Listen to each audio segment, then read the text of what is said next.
जादू तू कर गई लू। अरे हंस के जब तू देख लो हमके, सच कहता नहीं हम तो मर गए लो। गली गली तोहरे चर्चा हो रहल बा, दिल में एगो सपना पल रहल बा। तोहरा बिना अब मन ना लागे, दिन बता कटे रात ना जागे। चूड़ी के छन छन पायल के झंकार, तोहरे पीछे घूमे दिलवा बेकरार।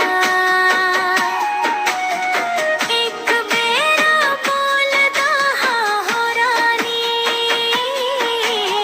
तोहरे नाम कर दी जिंदगी हमार।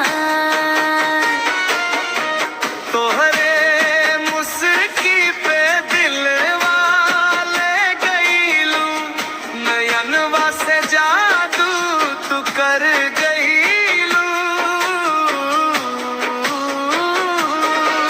अरे हंस के जब तू देख लू हमके, सच कहता नहीं हम त मर गईलू।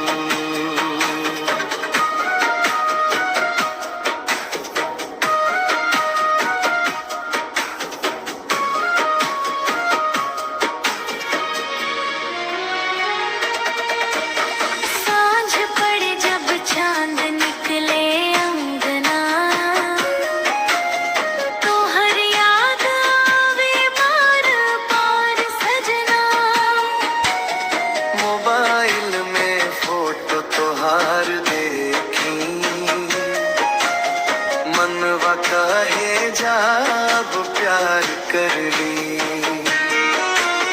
तोहरा संग चले के बाचार कदम, बाकी दुनिया पे न चाही कसम। तू रही हाँ साथ बस इतने चाही,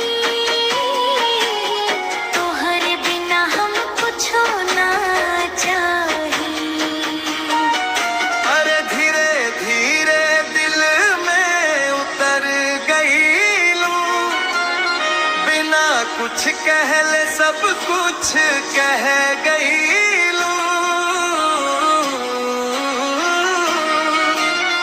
अब त तोहरे नाम बाई धड़कन, तू ही बन गईलू हमार जी।